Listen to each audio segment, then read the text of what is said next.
Hello everyone, जय हिंद। आज की इस क्लास में हम बात करने जा रहे हैं कोऑर्डिनेट ज्योमेट्री के ऊपर। मैथ का बड़ा ही प्यारा सा टॉपिक है।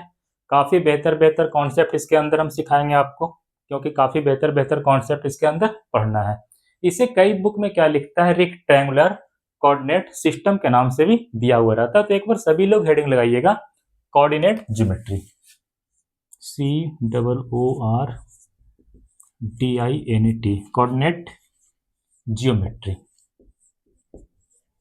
इसे और क्या कह सकते हैं, रेक्टेंगुलर कोऑर्डिनेट सिस्टम भी कहा जा सकता है। कोई दिक्कत की बात नहीं है, टॉपिक सेम ही पढ़ना है। वो होता है ना, एक इंसान का दो नाम होता है ना, स्कूल का कुछ और होता है, घर का कुछ और होता है। उसी तरह से समझ लो इस चैप्टर का दो नाम है, ठीक है। तो आइए समझते हैं कोऑर्डिनेट ज्योमेट्री में क्या क्या पढ़ना है, ठीक है।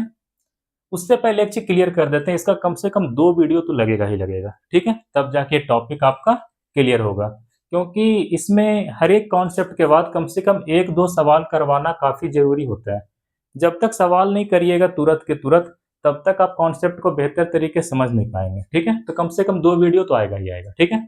चलिए तो हेडिंग लगाइएगा, कोऑर्डिनेट ज्योमेट्री या फिर एक ट्रायंगुलर कोऑर्डिनेट सिस्टम। देखो आप लोग ये तो सीखे होंगे कार्टेशियन सिस्टम। ये होता है तुम्हारा एक्स एक्सिस, ये होता है तुम्हारा एक्स एक्सिस, ये होता है आपका वाई एक्सिस, ये होता है आपका एक्स डैश होता है, और ये आपका होता है वाई डैश। ये क्या होता है, वाई डैश। बीच में तुम्हारा होता है ओरिजिन। क्या होता है, ओरिजिन। ओरिजिन को आमतौर पे हम ओ से रिप्रेजेंट करते हैं। कोई दिक्कत है यहाँ तक? बिल्कुल नहीं। ओरिजिन पे एक्स का वैल्यू कितना होता है, 0, और वाई का वैल्यू भी कितना होता है, 0। कोई दिक्कत है यहाँ तक? बिल्कुल नहीं।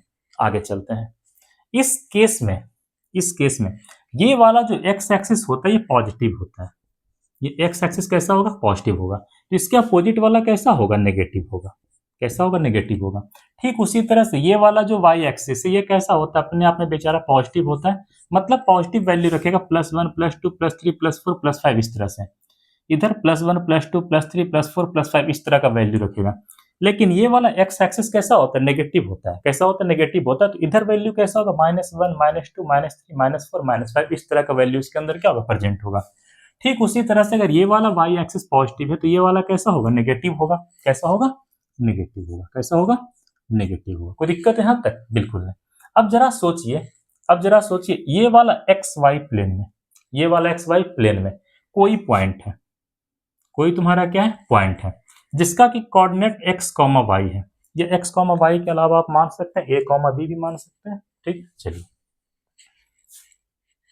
इसका कोऑर्डिनेट कितना है, a, b है। a, b है। यहाँ पे a किसको रिप्रेजेंट कर रहा है, x के वैल्यू को रिप्रेजेंट कर रहा है, और b किसको रिप्रेजेंट कर रहा है, y के वैल्यू को रिप्रेजेंट कर रहा है। y के वैल्यू को क्या कर रहा है, रिप्रेजेंट कर रहा है। कोई दिक्कत है यहाँ तक? बिल्कुल नहीं। x का वैल्यू कौन सा होगा, ये यहां से सामने ये वाला, ठीक है। और यही दूरी तुम्हारा क्या होगा, a होगा। यही दूरी तुम्हारा क्या होगा, a होगा। ठीक उसी तरह से b क्या होगा, y पर वैल्यू होगा, मतलब ये वाला वैल्यू होगा, इसके सामने वाला ये होगा। और यही वाला दूरी तुम्हारा क्या हो जाएगा, b हो जाएगा। क्या होगा, b होगा। मतलब ये जो भी पॉइंट है a, b, इसके अंदर दोनों का वैल्यू प्रेजेंट है। x एक्सिस का भी वैल्यू प्रेजेंट है, y का भी वैल्यू क्या है, प्रेजेंट है। ध्यान रखिएगा, जब भी किसी पॉइंट को लिखते हैं, किसी कोऑर्डिनेट को लिखते हैं, तो सबसे पहले x एक्सिस का वैल्यू लिखते हैं, उसके बाद किसका वैल्यू लिखते हैं, y एक्सिस का। ठीक है, मतलब यहाँ पे a किसको रिप्रेजेंट कर रहा है, x एक्सिस के वैल्यू को रिप्रेजेंट कर रहा है, और b किसको रिप्रेजेंट कर रहा है, y एक्सिस के वैल्यू को क्या कर रहा है, रिप्रेजेंट कर रहा है। कोई दिक्कत है यहाँ तक? बिल्कुल नहीं। अब जरा सोचो, ये वाला एक्स वाई प्लेन के अंदर ये x भी पॉजिटिव, y भी पॉजिटिव, x भी पॉजिटिव, y भी पॉजिटिव। मतलब इस प्लेन के अंदर x और y दोनों कैसा होता है, पॉजिटिव होता है। कैसा होता है बाबू, पॉजिटिव होता है। ठीक उसी तरह से अगर तुम इस वाले प्लेन के अंदर आओगे, इसके अंदर कोई पॉइंट होगा तुम्हारा a, b। तो a किसके वैल्यू को रिप्रेजेंट करता है, x के वैल्यू को, और b किसके वैल्यू को रिप्रेजेंट करता है, y के वैल्यू को क्या करता है, रिप्रेजेंट करता है। तो इस वाले केस में क्या होगा, a का वैल्यू तुम्हारा नेगेटिव होगा। a का वैल्यू क्या होगा, नेगेटिव होगा, क्योंकि a तुम्हारा x एक्सिस को रिप्रेजेंट कर रहा है, x के वैल्यू को रिप्रेजेंट कर रहा है, और यहाँ पे x एक्सिस है कैसा, नेगेटिव। कैसा है, नेगेटिव है। लेकिन बात करते हैं b का, b किसको रिप्रेजेंट कर रहा है, y के वैल्यू को रिप्रेजेंट कर रहा है, y अभी भी क्या है, पॉजिटिव है। मतलब इस वाले प्लेन में x तुम्हारा कैसा होता है नेगेटिव, जबकि y कैसा होता है पॉजिटिव होता है। कैसा होता है पॉजिटिव होता है। ठीक इसी तरह से अगर इस वाले प्लेन के अंदर कोई पॉइंट a, b आ जाए, मतलब x का वैल्यू a आ जाए और y का वैल्यू तुम्हारा क्या आ जाए b, a का वैल्यू x और y का वैल्यू क्या आ जाए b, तो जरा सोचो समझो और बताओ, इस बार तुम्हारा x डैश मतलब ये x का वैल्यू भी नेगेटिव है और y का वैल्यू भी क्या है नेगेटिव होगा, मतलब इसमें दोनों के दोनों वैल्यू कैसे होते हैं नेगेटिव होते हैं। कैसे होते हैं नेगेटिव होते हैं। कोई दिक्कत है यहाँ तक? बिल्कुल नहीं। देखो ना x डैश का वैल्यू कैसा है नेगेटिव, मतलब x एक्सिस का वैल्यू नेगेटिव और y एक्सिस का वैल्यू कैसा है नेगेटिव है, मतलब a भी तुम्हारा नेगेटिव होगा, माइनस ए के फॉर्म में होगा, ये माइनस बी के फॉर्म में होगा। ठीक उसी तरह से यहाँ पे केवल x का वैल्यू नेगेटिव है, मतलब ये कौन से फॉर्म में होगा माइनस ए और प्लस बी के फॉर्म में होगा। इसमें दोनों के दोनों पॉजिटिव है तो प्लस से प्लस बी के फॉर्म में होगा। जरा बात करते हैं बड़े प्यार से यहाँ पे कोई कोऑर्डिनेट है, कोई पॉइंट है a, b, क्या है a, b। इस केस में a किसको रिप्रेजेंट कर रहा है x के वैल्यू को, और b किसको रिप्रेजेंट कर रहा है y के वैल्यू को क्या कर रहा है रिप्रेजेंट कर रहा है। ठीक है, जरा सोचो समझो और बताओ इस बार a का वैल्यू क्या होगा, तो सर a तो x के वैल्यू को रिप्रेजेंट कर रहा है और इसमें x है कैसा पॉजिटिव, मतलब x का वैल्यू यहाँ पे कैसा होगा पॉजिटिव होगा। जबकि b किसको रिप्रेजेंट कर रहा है, तो सर ये y के वैल्यू को रिप्रेजेंट कर रहा है और इस बार y कैसा है सर नेगेटिव है। कैसा नेगेटिव है, y का मतलब ये वाला एक्सिस, तो ये वाला y एक्सिस कैसा है नेगेटिव है, मतलब कैसा है माइनस होगा। कैसा है माइनस होगा। ठीक है, आप यहाँ पे समझने के लिए और बेहतर लिख सकते हैं कि इस वाले कोऑर्डिनेट के अंदर x और y दोनों पॉजिटिव होते हैं, इस वाले कोऑर्डिनेट के अंदर इस वाले प्लेन के अंदर x तुम्हारा नेगेटिव y पॉजिटिव होता है, इस वाले प्लेन के अंदर x भी नेगेटिव y भी नेगेटिव होता है, इस वाले प्लेन के अंदर x पॉजिटिव y कैसा होता है नेगेटिव होता है, y कैसा होता है नेगेटिव होता है। ठीक है, अब जरा सोचो अगर दोनों पॉजिटिव है तो क्या इसी चीज को ऐसे लिख सकते हैं प्लस a प्लस b, बिल्कुल।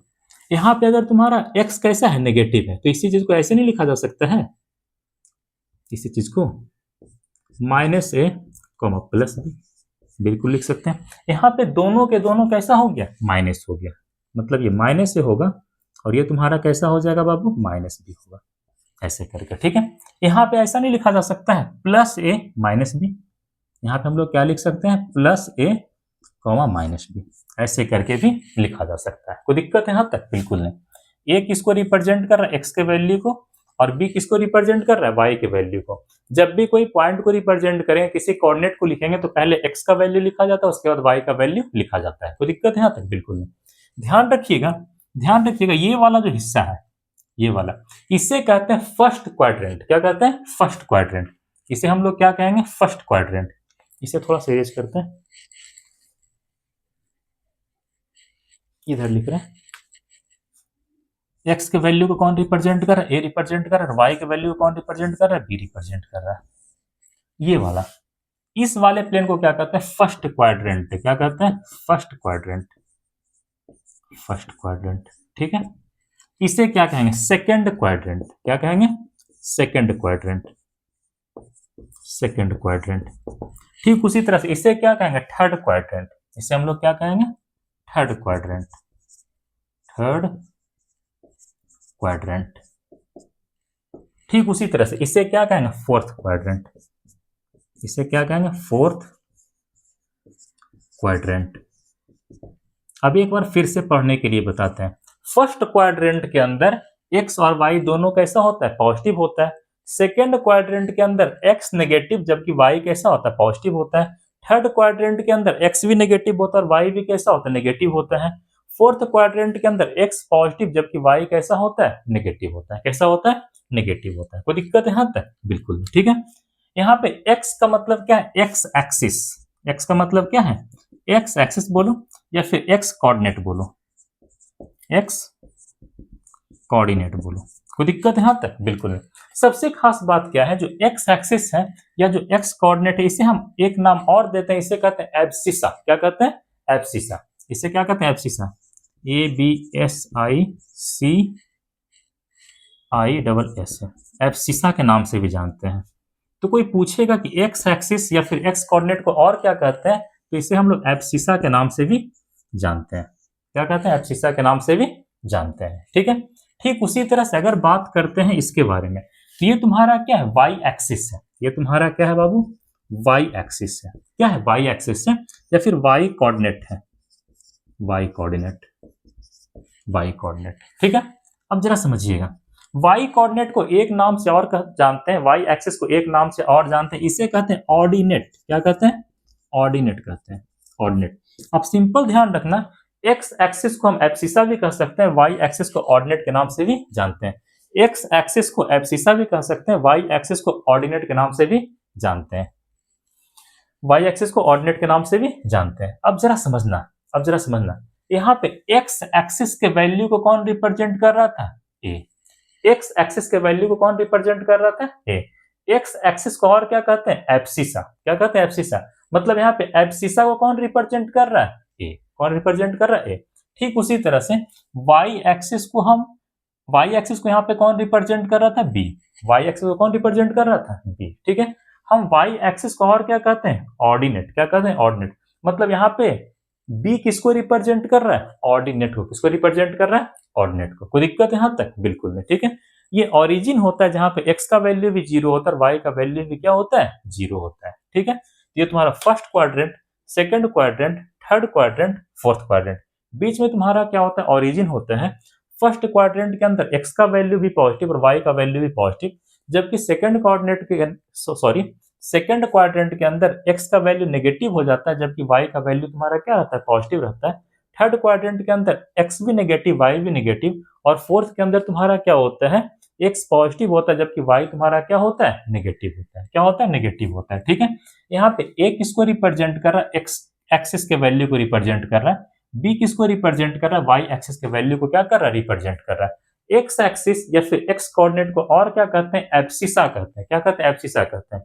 उसी तरह से वाई एक्सिस और वाई कोऑर्डिनेट को और क्या कहते हैं? ऑर्डिनेट कहते हैं। क्या कहते हैं? ऑर्डिनेट। ठीक है, एक्स एक्सिस को एब्सिसा, वाई एक्सिस को ऑर्डिनेट के नाम से भी हम लोग जानते हैं। ठीक है, अब जरा सोचो, ए किसको रिप्रेजेंट कर रहा था?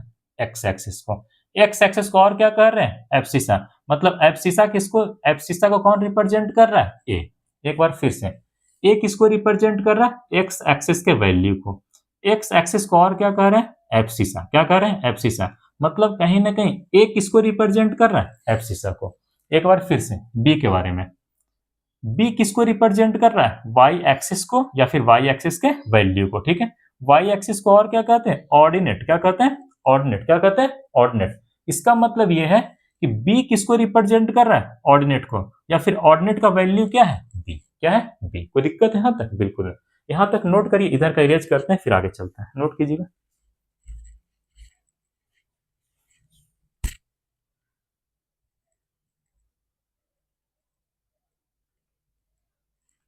चलो सही है, कुछ नहीं कर रहा है।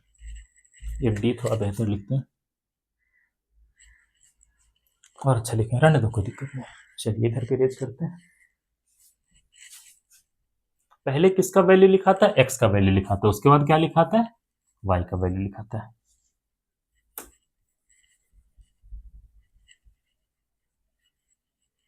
चलिए, ये तुम्हारा क्या था? फर्स्ट क्वाड्रेंट था। First quadrant, first quadrant. अब समझिएगा, अब समझिएगा। पहला पॉइंट, पहला पॉइंट, पहला पॉइंट, अगर कोई पॉइंट, अगर कोई पॉइंट बिल्कुल एक्स एक्सिस पे प्रेजेंट हो, कहां प्रेजेंट हो? एक्स एक्सिस पे प्रेजेंट हो। ठीक है, कुछ इस तरह से मान लेते हैं यहां पे तुम्हारा कोई पॉइंट प्रेजेंट है जिसका वैल्यू कितना है? +5। कितना है? +5। अगर कोई पॉइंट बिल्कुल एक्स एक्सिस के ऊपर प्रेजेंट रहेगा तो उसके लिए वाई का वैल्यू कितना होगा? 0। कितना होगा? 0। मतलब अगर कोई भी पॉइंट, कोई भी कोऑर्डिनेट बिल्कुल एक्स एक्सिस पे प्रेजेंट हो जाए तो उसके लिए वाई का वैल्यू क्या होता है? 0। मतलब इस पॉइंट का कोऑर्डिनेट क्या होगा? 5,0। 5,0 आप लिख सकते हैं, +5,0। तो पहला पॉइंट ये ध्यान रखिएगा कि अगर कोई पॉइंट एक्स एक्सिस पे प्रेजेंट होता है तो उसके लिए वाई का वैल्यू क्या होता है? 0 होता है। व्हाट्सएप लैंग्वेज में लिखाते हैं, अगर कोई पॉइंट, अगर कोई पॉइंट एक्स एक्सिस पे प्रेजेंट होता है, पर प्रेजेंट होगा, प्रेजेंट होगा, तो उसके लिए y का वैल्यू, y का वैल्यू जीरो होगा, जीरो होगा। y के वैल्यू को और क्या कहते हैं? ऑर्डिनेट। क्या कहते हैं? ऑर्डिनेट। y का वैल्यू जीरो होने का मतलब क्या है? ऑर्डिनेट तुम्हारा क्या हो जाएगा? जीरो। ऑर्डिनेट तुम्हारा क्या होगा? जीरो। ऑर्डिनेट तुम्हारा क्या होगा? जीरो। ऑर्डिनेट तुम्हारा क्या होगा? जीरो। कोई दिक्कत है यहां तक? बिल्कुल नहीं। ठीक उसी तरह से अगर कोई पॉइंट तुम्हारा यहाँ पे प्रेजेंट हो जाए, ठीक है, तो y में कुछ ना कुछ तो कवर किया है। मान लेते हैं कितना कवर किया? 4। कितना कवर कर लिया? 4 कवर किया है, ठीक है। अब जरा सोचो, अगर कोई पॉइंट बिल्कुल y एक्सिस पे प्रेजेंट हो, बिल्कुल y एक्सिस पे क्या हो? प्रेजेंट हो, तो उसके लिए x का वैल्यू क्या होगा? जीरो। x का वैल्यू क्या होगा? जीरो। उसके लिए x का वैल्यू क्या होगा? जीरो। पहले x का वैल्यू लिखते हैं, उसके बाद किसका वैल्यू लिखते हैं? y का वैल्यू लिखते हैं, ठीक है। तो अगर कोई पॉइंट बिल्कुल y एक्सिस पे प्रेजेंट होगा तो उसके लिए x का वैल्यू क्या होगा? जीरो। x का वैल्यू क्या होगा? जीरो। एक बार फिर से, अगर कोई पॉइंट बिल्कुल x एक्सिस पे प्रेजेंट होगा तो उसके लिए y का वैल्यू जीरो। अगर कोई पॉइंट y एक्सिस पे प्रेजेंट होगा तो उसके लिए x का वैल्यू क्या होगा? जीरो। ठीक उसी तरह दूसरा पॉइंट ध्यान रखिएगा, अगर कोई पॉइंट y एक्सिस पर प्रेजेंट होगा तो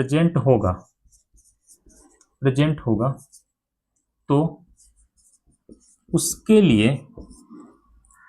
लिए x का वैल्यू जीरो होगा। अब x एक्सिस का वैल्यू जीरो हो गया। x एक्सिस को और क्या कहते हैं, या फिर x का वैल्यू को और क्या कहते हैं? एब्सिसा। मतलब यहाँ पे एब्सिसा का वैल्यू क्या होगा? जीरो होगा। मतलब यहाँ पे एब्सिसा का वैल्यू क्या हो जाएगा? जीरो। एब्सिसा का वैल्यू क्या होगा? जीरो होगा। कोई दिक्कत है यहाँ तक? बिल्कुल नहीं। तो ध्यान रखिएगा, अगर कोई भी पॉइंट बिल्कुल x एक्सिस पे चला जाए, कहाँ चला जाए? x एक्सिस पे चला जाए, तो उसके लिए y का वैल्यू जीरो। ठीक उसी तरह से अगर कोई भी पॉइंट बिल्कुल y एक्सिस पे चला जाए तो उसके लिए x का वैल्यू क्या होगा? जीरो होगा। कोई दिक्कत है यहाँ तक? नहीं ना। आगे चलते हैं, 2 पॉइंट नोट करिएगा, आगे चलते हैं। हो गया? चलिए, कट तो नहीं रहा होगा?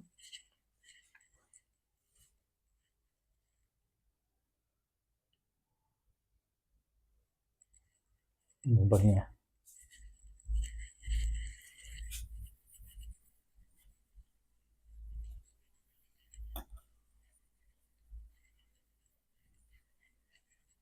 चलिए आगे देखते हैं। तीसरा, एब्सिसा तुम्हारा क्या होता है? एक्स का वैल्यू। एब्सिसा तुम्हारा क्या होता है? एक्स का वैल्यू। ये एक्स का वैल्यू यहाँ पे 5 है। ये एक्स का वैल्यू तुम्हारा क्या है? 5 है।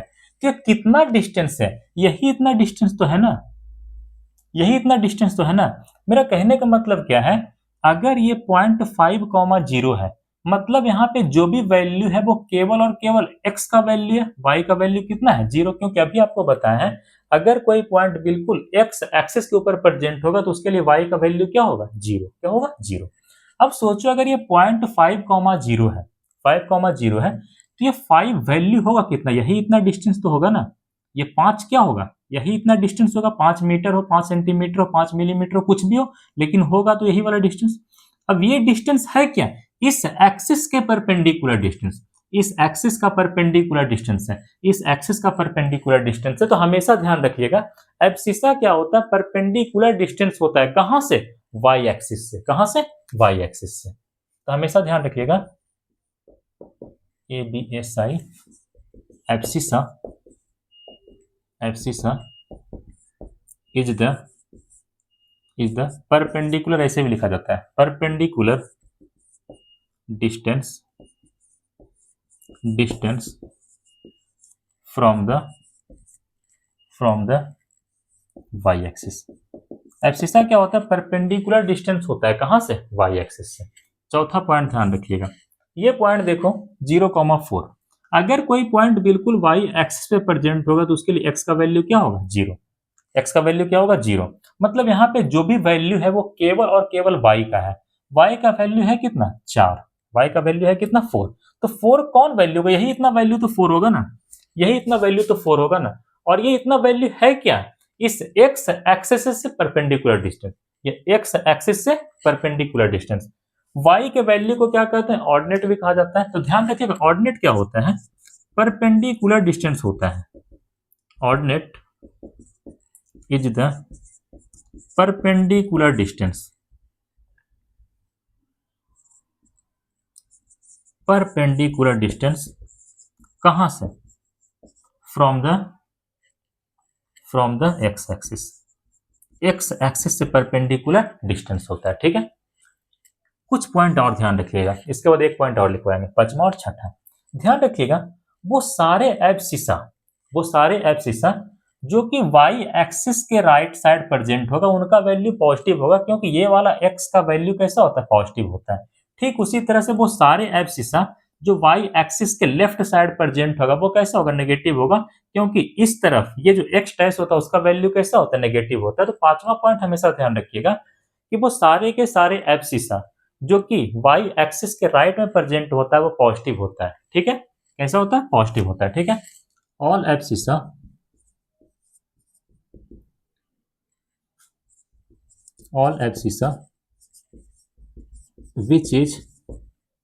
which is present in the right side of y-axis will be positive and their left side, और इसके जो लेफ्ट साइड होंगे, and their left side will be negative. Right side वाले सारे एब्सिसा का वैल्यू क्या होता है, पॉजिटिव होता है। वाई एक्सिस से राइट साइड में जो भी एक्स का वैल्यू होगा, जो भी एब्सिसा होगा, वो सभी के सभी कैसे होंगे, पॉजिटिव होंगे। और इसके लेफ्ट साइड में जो भी वैल्यू होगा, ये वाई एक्सिस से लेफ्ट में जो भी वैल्यू होगा एब्सिसा का, वो सारे के सारे कैसे हो जाएंगे, तो नेगेटिव होंगे। कैसे होंगे, नेगेटिव होंगे। कोई दिक्कत है यहाँ तक, बिल्कुल नहीं। ऊपर का रेज करते हैं, एक पॉइंट और लिखाते हैं, फिर आगे चलते हैं।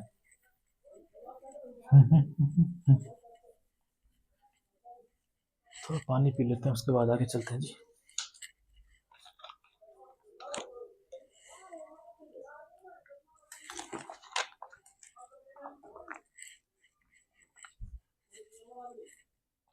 चलिए, ठीक उसी तरह देखिएगा छठा पॉइंट, ऑर्डिनेट का मतलब y का वैल्यू, ऑर्डिनेट का मतलब y का वैल्यू। ठीक है, अगर सोचो ऑर्डिनेट तुम्हारा इधर है, ये x एक्सिस से ऊपर है, तो x एक्सिस से ऊपर ये जो भी y का वैल्यू होता है वो कैसा होता है, पॉजिटिव होता है।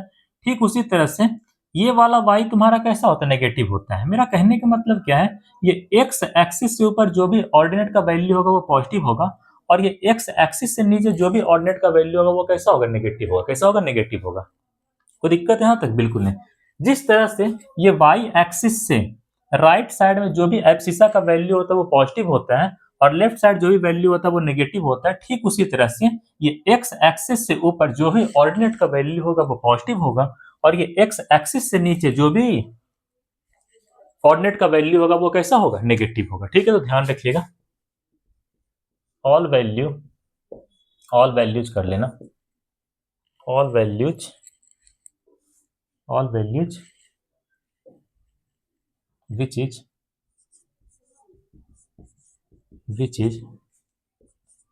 present above the x axis will be positive and below of them, और इसके नीचे and below of them will be negative। क्या हो जाएगा, नेगेटिव होगा। क्या होगा, नेगेटिव होगा। आया बात समझ में, बिल्कुल। कोई दिक्कत है यहाँ तक, बिल्कुल नहीं। ये तुम्हारा इंट्रो होता है क्लास का, कोऑर्डिनेट सिस्टम का क्लास का ये इंट्रोडक्शन होता है। ठीक है, ध्यान रखिएगा, ये x dash y dash, axis कितना होता है, दो होता है, x axis y axis, x coordinate y coordinate. कोई दिक्कत है यहाँ तक, बिल्कुल नहीं। अगर किसी पॉइंट को रिप्रेजेंट करना है तो पहले एक्स का वैल्यू लिखते हैं, उसके बाद वाई का वैल्यू लिखते हैं। ये एक्स का वैल्यू, ये वाई का वैल्यू है, ये एक्स का वैल्यू, ये वाई का वैल्यू है, ये एक्स का वैल्यू, ये वाई का वैल्यू हमेशा। ठीक है, ध्यान रखिएगा, ये वाला एक्स पॉजिटिव, वाई पॉजिटिव, तो इसके अपोजिट वाला नेगेटिव होगा, इसके अपोजिट वाला क्या होगा, नेगेटिव होगा। इसे फर्स्ट क्वाड्रेंट कहते हैं, इसे सेकंड क्वाड्रेंट कहते हैं, इसे थर्ड क्वाड्रेंट कहते हैं, इसे फोर्थ क्वाड्रेंट कहते हैं। ठीक है, फर्स्ट क्वाड्रेंट में एक्स और वाई दोनों पॉजिटिव होता है, सेकंड क्वाड्रेंट में एक्स नेगेटिव वाई पॉजिटिव होता है, थर्ड क्वाड्रेंट में एक्स भी नेगेटिव वाई भी नेगेटिव होता है, फोर्थ क्वाड्रेंट में एक्स पॉजिटिव जबकि वाई कैसा होता है, नेगेटिव होता है। इसके बाद हमने आपको कुछ पॉइंट बताया, अगर कोई पॉइंट कोई कोऑर्डिनेट बिल्कुल एक्स एक्सिस के ऊपर प्रेजेंट हो जाए तो उसके लिए वाई का वैल्यू क्या होता है, जीरो होता है, पहला पॉइंट बताया था। दूसरा, अगर कोई पॉइंट या फिर कोऑर्डिनेट बिल्कुल वाई एक्सिस के ऊपर प्रेजेंट हो तो उसके लिए एक्स का वैल्यू क्या हो जाता है, जीरो होता है। एक्स पे प्रेजेंट रहेगा वाई जीरो, वाई पे प्रेजेंट रहेगा एक्स जीरो। दो पॉइंट आप लोग का क्लियर हो गया। तीसरा आपको यह बताया गया था कि जो एब्सिसा होता है वो कुछ नहीं होता, परपेंडिकुलर डिस्टेंस होता है, कहां से, वाई एक्सिस से। ठीक उसी तरह से ऑर्डिनेट कुछ नहीं होता, परपेंडिकुलर डिस्टेंस होता है, कहां से, एक्स एक्सिस से। इसके बाद पांचवा पॉइंट आपको पढ़ाया गया कि वो सारे के सारे एब्सिसा जो कि वाई एक्सिस से राइट में प्रेजेंट होते हैं उनका वैल्यू पॉजिटिव होता है जबकि लेफ्ट वाले का नेगेटिव होता है। ठीक उसी तरह से वो सारे के सारे ऑर्डिनेट जो एक्स एक्सिस से ऊपर प्रेजेंट होता है उनका वैल्यू पॉजिटिव होता है जबकि नीचे वाले का क्या होता है, नेगेटिव होता है। नीचे वाले का क्या होता है, नेगेटिव होता है। तो यहाँ तक नोट करिए, पूरा इरेज करते हैं फिर आगे चलते हैं। अब आएगा फॉर्मूला वगैरह।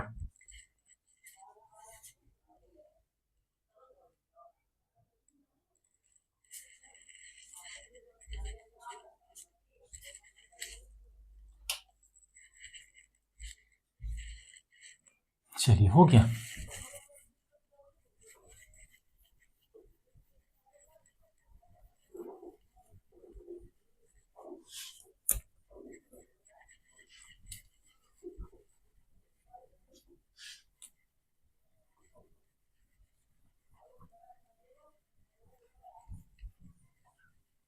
चलिए पहला हेडिंग लगाइएगा डिस्टेंस फार्मूला। पहला हेडिंग लगाइएगा डिस्टेंस फार्मूला। पहला हेडिंग लगाइएगा डिस्टेंस फार्मूला। डिस्टेंस फार्मूला बड़ा मजेदार है, बड़ा मजा आएगा। ठीक है, चलिए मान लेते हैं हमारे पास ये कोई लाइन है। ठीक है, ये वाला कोऑर्डिनेट, ये वाला पॉइंट x1 y1 है जबकि ये वाला कोऑर्डिनेट या फिर ये वाला पॉइंट क्या x2 y2 है। कोई दिक्कत है यहाँ तक, बिल्कुल नहीं। ठीक है, कॉमा लगा दो बीच में, अब सही है। ठीक है, आपसे कहेगा यहां से यहां तक का डिस्टेंस क्या होगा, d equal to what, d equal to what. तो डिस्टेंस का यहाँ पे फॉर्मूला होता है root under x2 minus x1 का whole square plus plus plus y2 minus y1 का होल स्क्वायर, जो कि यहाँ पे अभी हम नहीं लिख पा रहे हैं। ठीक है, इरेज करते हैं पूरे को। डिस्टेंस निकालने का सिंपल फार्मूला क्या होता है, d equal to root under x2 minus x1 का whole square plus y2 minus y1 का होल स्क्वायर। ये फार्मूला होता है। ठीक है, ये फार्मूला का यूज करिए, आपका डिस्टेंस आसानी से क्या हो जाएगा, निकल जाएगा। ये फार्मूला का यूज करिए, डिस्टेंस आसानी से क्या होगा, निकल जाएगा। ठीक है, ये तो रैंडम किसी भी पॉइंट के लिए हुआ। एक्स वाई का वैल्यू कुछ भी हो सकता है, 3,4 माइनस 3,4 5,4 माइनस 3 माइनस 4 कुछ भी हो सकता है। ठीक है, मान लेते 3,4 है, यहाँ पे कितना हो गया, मान लेते 4,5 हो गया, 4,5 हो गया। ठीक है, ये दोनों के दोनों कोऑर्डिनेट जो है इनका कुछ ना कुछ वैल्यू है, कुछ ना कुछ क्या है, वैल्यू है। ऐसा भी तो हो सकता है ना, ऐसा भी तो हो सकता है ना, ये तुम्हारा कोई सिस्टम है, ये x, ये x डैश, ये y और ये तुम्हारा y डैश। एक पॉइंट तुम्हारा ओरिजिन हो जाए, एक पॉइंट तुम्हारा क्या हो जाए, ओरिजिन हो जाए, एक पॉइंट तुम्हारा क्या हो जाए, ओरिजिन हो जाए, और दूसरा पॉइंट तुम्हारा कुछ भी हो इधर कहीं पर, चलो इधर कहीं पे तुम्हारा कुछ भी दूसरा पॉइंट होगा ऐसे करके। ठीक है, और कहेगा इसका डिस्टेंस कैलकुलेट करके बताइए। ठीक है, मान लेते हैं ये वाला तुम्हारा क्या है, x1 y1 है, x1 y1 है। अगर x1 y1 तुम्हारा ओरिजिन हो गया, क्या हो गया, ओरिजिन हो गया, तो जाहिर सी बात है इसका वैल्यू क्या होगा, 0,0 हो जाएगा। क्या हो जाएगा बाबू, 0,0 हो जाएगा। ठीक है, आपकी मर्जी, आप इसको x2 y2 भी मान सकते हैं, तो उस समय x2 y2 का वैल्यू क्या होगा, 0 हो जाएगा। ठीक है, अगर हम x1 y1 का वैल्यू 0 0 मान लिया क्योंकि ये पॉइंट तुम्हारा ओरिजिन है, तो जाहिर सी बात ये तुम्हारा क्या रहेगा, x2 y2 रहेगा। इसमें तो कोई दिक्कत की बात नहीं है, इसमें तो कोई दिक्कत की बात नहीं है। ठीक है, अगर ऐसा हो जाएगा तब डिस्टेंस का फार्मूला क्या बनेगा, डिस्टेंस का फार्मूला क्या बनेगा, x2 तो रहेगा ही रहेगा, लेकिन x1 का वैल्यू क्या हो गया, 0। ठीक उसी तरह से ठीक उसी तरह से y2 तो तुम्हारा रहेगा ही रहेगा, लेकिन y1 का वैल्यू क्या हो गया 0। ये तुम्हारा क्या बनेगा, फार्मूला बनेगा। इसे और सिंप्लीफाई करेंगे तो क्या बना सकते हैं, x2 square plus y2 square, x2 square plus y2 square. अब इन सब झंझट को खत्म करिए, इस केस में d का सिंपल फार्मूला नहीं लिख सकते हैं, x square plus y square. तो ध्यान रखिएगा, अगर दो कोऑर्डिनेट दिया हुआ है, दो अलग अलग पॉइंट दिया हुआ है और दोनों का वैल्यू दिया हुआ है 3,4 4,5, तो ये फार्मूला लगाना x2 minus x1 plus y2 minus y1 का होल स्क्वायर रूट अंडर के अंदर। ठीक है, डिस्टेंस का फार्मूला क्या होगा, root under x2 minus x1 का whole square plus y2 minus y1 का होल स्क्वायर। लेकिन इन दोनों में कोई एक पॉइंट अगर तुम्हारा ओरिजिन हो जाए तो सिंपल फार्मूला क्या बनेगा, x square plus y square, x square plus y square. कोई दिक्कत है यहां तक, बिल्कुल नोट कीजिए, आगे चलते हैं। इस पे सवाल कराने का कोई मतलब नहीं, बहुत आसान चीज है। हो गया, चलिए ये तुम्हारा डिस्टेंस फार्मूला हो गया, डिस्टेंस फार्मूला हो गया। अब देखते हैं इंटरनल डिवीजन का फार्मूला।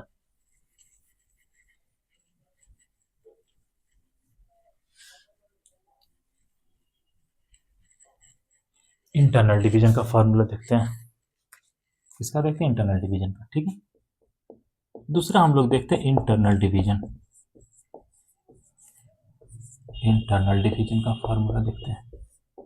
मान लेते हमारे पास ऐसे करे कोई लाइन है, ठीक है, ये कोऑर्डिनेट x1 y1, ये कोऑर्डिनेट या फिर ये वाला पॉइंट x2 y2, बाबू x2 y2 हो गया, कोई दिक्कत है यहां तक, बिल्कुल नहीं। ठीक है, बीच में कोई तीसरा पॉइंट आ गया, मान लेते हैं x, y आ गया।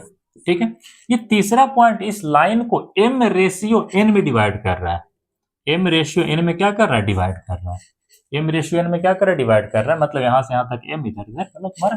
ठीक है, ये जो पॉइंट है इस लाइन को m रेशियो n में क्या कर रहा है, डिवाइड कर रहा है। ठीक है, तो आपसे पूछेगा कि इस कोऑर्डिनेट में x का वैल्यू क्या हो जाएगा और इस कोऑर्डिनेट में y का वैल्यू क्या हो जाएगा। ठीक है, या फिर पूछेगा यहाँ पे x का वैल्यू क्या होगा और y का वैल्यू क्या होगा। बड़े प्यार से x का वैल्यू लिखना है, x का वैल्यू होगा mx2 plus nx1 divided by m plus n। ठीक उसी तरह से y का वैल्यू क्या होगा, y का वैल्यू क्या होगा, कुछ नहीं, इस बार क्या होगा my2 plus ny1 divide by m plus n। तो क्या होगा my2 plus ny1 divide by m plus n। ये होता है तुम्हारा इंटरनल डिवीजन। क्या होता है इंटरनल डिवीजन, ये दोनों लाइन के बीच में कहीं पे काटा है, अंदर काटा है, इसे क्या कहता है, इंटरनल डिवीजन। क्या कहता है, इंटरनल डिवीजन। ठीक है, तो आज के बाद इंटरनल डिवीजन का फार्मूला पूछेगा तो ये तुम्हारा फार्मूला होता है x के वैल्यू निकालने के लिए, तुम्हारा फार्मूला होता है y के वैल्यू को फाइंड आउट करने के लिए। ठीक है, अब जरा सोचो, अगर यहाँ पे इफ m रेशियो n का वैल्यू कितना हो जाए, 1:1, कितना हो जाए, 1:1, तो x का वैल्यू क्या होगा, m के जगह पे 1 पुट करिए, n के जगह पे 1 पुट करिए, तो m के जगह पे 1 पुट करिएगा तो यहाँ पे सिंपल x2 हो जाएगा, यहाँ पे सिंपल क्या होगा, x1 होगा, नीचे m प्लस n मतलब 1 प्लस 1 कितना होगा, 2 होगा। ठीक है, इसे अरेंज करके भी लिख सकते हैं x1 plus x2 divide by 2। इसे अरेंज करके क्या लिख सकते हैं, इधर x1 लिख दो, इधर x2 लिख दो, तो दिक्कत है यहाँ तक, बिल्कुल नहीं। ठीक है, आगे y का क्या निकल के आएगा। ठीक है, m का वैल्यू 1 मतलब इधर तुम्हारा y2 हो जाएगा, n का वैल्यू भी 1 है तो इधर तुम्हारा y1 हो जाएगा, इधर 1 1 कितना हो जाएगा, 2। इसे भी अरेंज करके लिख सकते हैं, आपकी मर्जी, आप इधर y1 लिखो, आपकी मर्जी इधर y2 लिखो, कोई दिक्कत की बात नहीं, क्योंकि बीच में प्लस का साइन है। ठीक है, अब जरा सोचो, अगर m रेशियो n का वैल्यू 1:1 है, 1:1 है, मतलब बिल्कुल बीचों बीच डिवाइड किया होगा, बिल्कुल बीचों बीच डिवाइड किया होगा। ठीक है, इसीलिए इस वाले फार्मूला को नीचे वाले को हम क्या कहते हैं, मिड पॉइंट फार्मूला। क्या कहते हैं, मिड पॉइंट फार्मूला। क्या कहते हैं, मिड पॉइंट फार्मूला के नाम से भी जानते हैं। क्या कहते हैं, मिड पॉइंट फार्मूला। क्या कहते हैं, मिड पॉइंट फार्मूला। ये तुम्हारा क्या बन गया, नीचे वाला mid point formula, mid point formula. तो ध्यान रखिएगा, मिड पॉइंट फार्मूला कुछ नहीं होता है, मिड पॉइंट फार्मूला कुछ नहीं होता है, इंटरनल डिवीजन का एक बड़ा ही स्पेशल केस होता है, उस समय m रेशियो n का वैल्यू 1:1 होता है। ठीक है, तो मिड पॉइंट निकालने का सिंपल तरीका x1 plus x2 divide by 2, और y का वैल्यू निकालना है तो y1 plus y2 divide by 2, y1 plus y2 divide by 2, ये होता है तुम्हारा मिड पॉइंट फार्मूला होता है। नोट कीजिएगा, आगे चलते हैं, नोट कीजिएगा, आगे चलते हैं। हो गया, चलिए कट तो नहीं रहा होगा जी, नहीं कट रहा, चलो।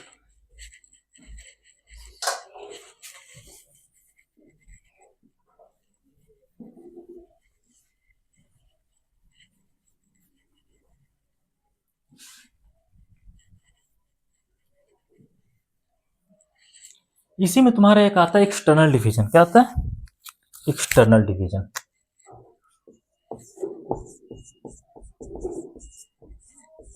External division, external division. मान लेते हैं तुम्हारा कोई पॉइंट है, ठीक है, ऐसे करके ये तुम्हारा x1 y1, ये तुम्हारा x2 y2, ठीक है। इधर कोई तीसरा पॉइंट है x, y, x, y, x, y। कोई दिक्कत है यहाँ तक? बिल्कुल है, ठीक है। चलिए चलिए चलिए, आपकी मर्जी, आप इसको x2 मान सकते हैं, y2 मान सकते हैं, आपकी मर्जी, आप इसे x1 मान सकते हैं, y1 मान सकते हैं, कोई दिक्कत की बात नहीं, ठीक है। हम मान लेते हैं कि इस बार जो रेशियो है यहाँ से यहाँ तक का वो m है, और ये यहाँ से लेके यहाँ तक का जो है वो कितना है? n है। कितना है? n है। कितना है? n है। कोई दिक्कत है यहाँ तक? बिल्कुल है, ठीक है। तो इस केस में भी आपसे कहेगा x का वैल्यू बताइए। क्या कहेगा? x का वैल्यू बताइए, x का वैल्यू। और इस केस में कहेगा y का वैल्यू क्या करिए, बताइए। तो x का वैल्यू निकालना है बड़े प्यार से। इंटरनल डिवीजन में क्या होता था? m x2 plus plus plus n x1 divided by m plus n, यही तो होता था ना इंटरनल डिवीजन में, ठीक है। लेकिन यहाँ पे एक्सटर्नल डिवीजन आप देख सकती है, जो तीसरा पॉइंट है ये इन दोनों पॉइंट के बीच में कहीं प्रेजेंट नहीं, बाहर प्रेजेंट है, तो यहाँ पे माइनस आ जाएगा, और यहाँ पर भी तुम्हारा क्या आएगा? माइनस आ जाएगा। खेल तुम्हारा खत्म, खेल तुम्हारा खत्म। इसी तरह से अगर कहेगा कि y का वैल्यू क्या निकल के आएगा, तो y का वैल्यू क्या निकल के आएगा? m/2 minus n/1 divide by m minus n, m minus n, m minus n। कोई दिक्कत है यहाँ तक? बिल्कुल है। तो वो तुम्हारा एक्सटर्नल डिवीजन था, ये आपका क्या हो गया? Internal division. क्या हो गया? Internal division. क्या हो गया? Internal division. तो ध्यान रखिएगा कि जो तुम्हारा इंटरनल डिवीजन होता है उसमें यहाँ प्लस आता है, और जो तुम्हारा एक्सटर्नल डिवीजन होता है उसमें यहाँ पे क्या आता है? माइनस आता है। इससे पहले हम क्या पढ़े थे? Internal division. इसमें हमने क्या पढ़ा था? एक्सटर्नल डिवीजन, ठीक है।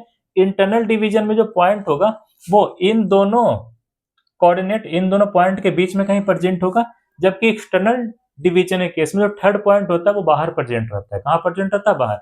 आपकी मर्जी, इधर रखिए, इधर रखिए, कोई दिक्कत की बात नहीं है। हमने मान लिया यहाँ से यहाँ तक m है और यहाँ से यहाँ तक n है, मतलब यहाँ पर भी रेशियो हमने क्या माना है? m रेशियो n ही माना है। क्या माना है? m रेशियो n ही माना है। कोई दिक्कत है यहाँ तक? बिल्कुल नहीं। तो इंटरनल डिवीजन में यहाँ पॉजिटिव, यहाँ पॉजिटिव, एक्सटर्नल डिवीजन में यहाँ नेगेटिव, यहाँ नेगेटिव, ठीक है। उसी तरह से इंटरनल डिवीजन में y का वैल्यू निकालते तो यहाँ पॉजिटिव, यहाँ पॉजिटिव, एक्सटर्नल डिवीजन में यहाँ नेगेटिव, यहाँ क्या आ गया? नेगेटिव आ गया। कोई दिक्कत है यहाँ तक? बिल्कुल। नोट कीजिए, आगे चलते हैं।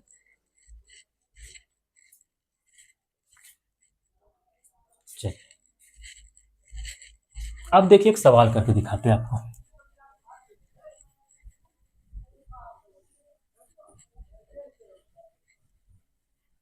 सवाल हम पेपर पे लिख के लाए हैं।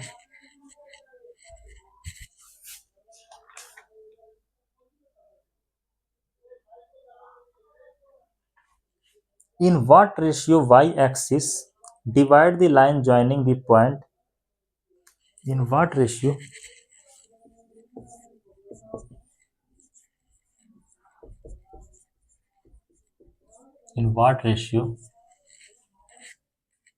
the y-axis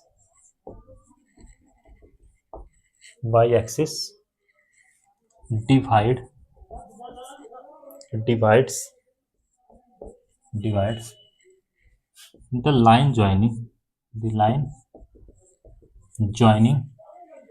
line joining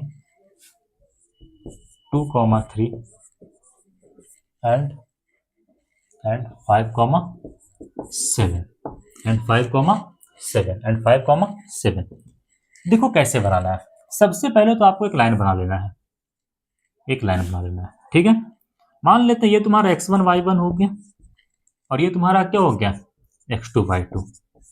हमने ये भी मान लिया कि x1 y1 का वैल्यू यहाँ पे क्या है 2,3 है और x2 y2 का वैल्यू यहाँ पे कितना है 5,7 है, ठीक है। कह रहा है in what ratio y axis divide the line joining 2,3 and 5,7। मान लेते हैं यहाँ पे कहीं y एक्सिस क्या किया डिवाइड किया, y एक्सिस क्या कर गया डिवाइड किया।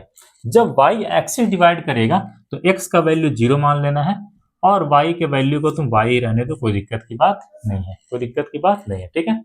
इस बार हमने माना है कि यहाँ पर m और n मतलब m रेशियो n में ही क्या हुआ डिवीजन हुआ है, डिवीजन हुआ है। साथ ही साथ एक चीज ये भी मान लेना है कि m का वैल्यू मान लो k और n का वैल्यू क्या मान लो 1, क्या मान लो 1, क्या मान लो 1। ये हमने लेट किया है और यहाँ पे ये भी हमने क्या किया है लेट किया है।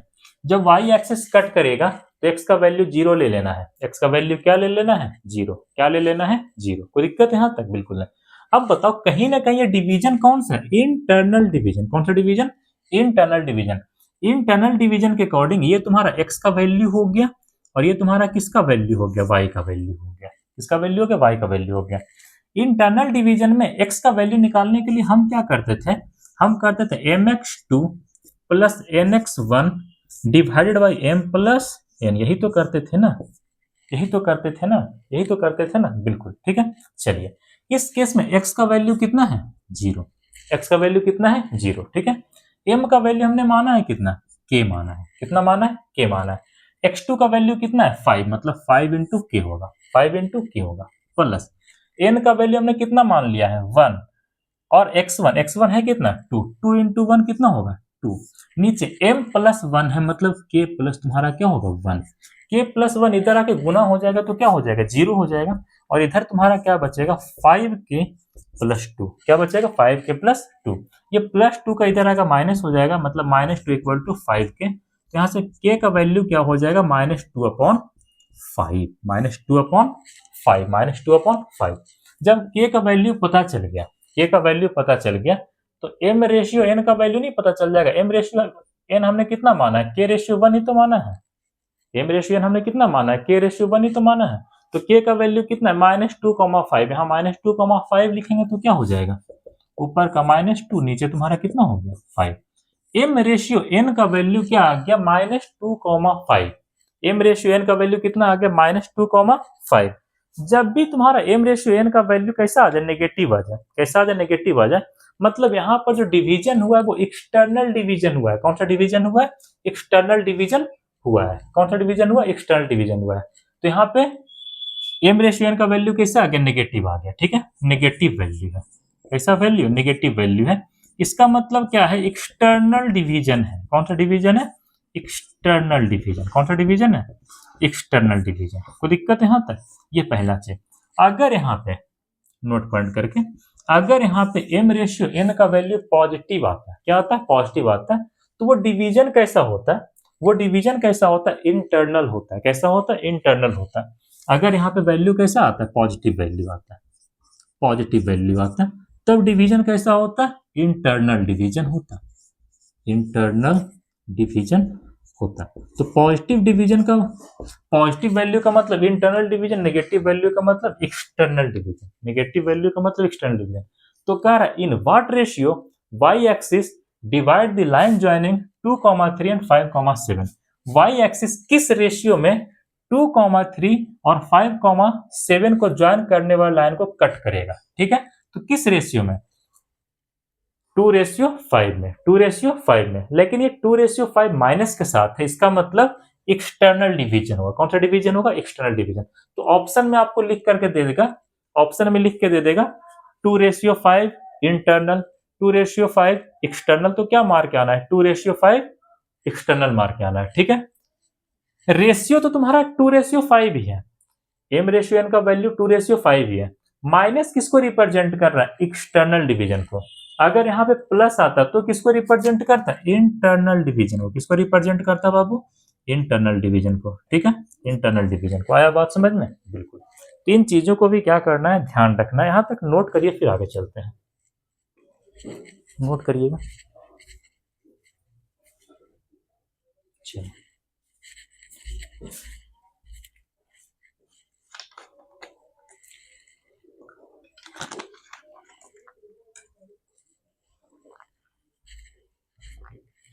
इरेज करते हैं।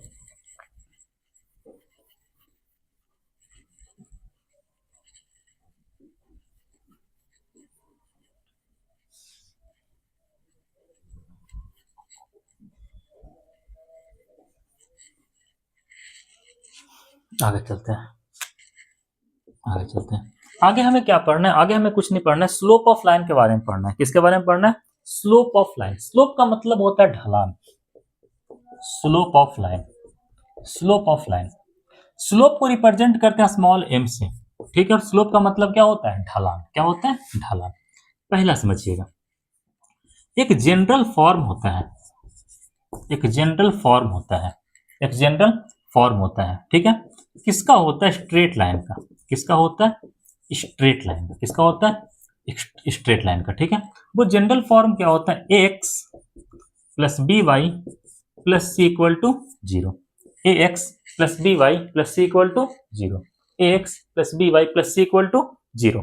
इतना लिखने के बाद आपसे कहेगा कि ये जो भी लाइन है इसका स्लोप कितना होगा, इसका ढलान कितना होगा।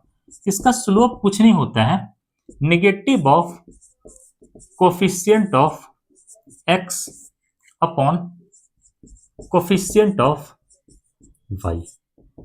Coefficient of y, coefficient of y, coefficient of y. अब देखो यहाँ पे स्लोप होगा कितना। अब यहाँ पे स्लोप होगा कितना? कोफिशिएंट ऑफ एक्स है कितना? ए है। कितना है? ए। जबकि कोफिशिएंट ऑफ वाई है कितना? बी। कितना है? बी। मतलब negative of A upon B. ये क्या निकल के आ गया? स्लोप निकल के आ गया इस लाइन का, ठीक है। तो ध्यान ध्यान रखिएगा, ये तुम्हारा क्या होता है? जनरल फॉर्म होता है। किसका जनरल फॉर्म होता है? स्ट्रेट लाइन का। किसका जनरल फॉर्म होता है? स्ट्रेट लाइन का। किसका जनरल फॉर्म होता है? स्ट्रेट लाइन का। इस स्ट्रेट लाइन का अगर तुम्हें स्लोप निकालने के लिए बोले, ढलान निकालने के लिए बोले, स्मॉल एम का वैल्यू निकालने के लिए बोले, तो वो तुम्हारा क्या होता है?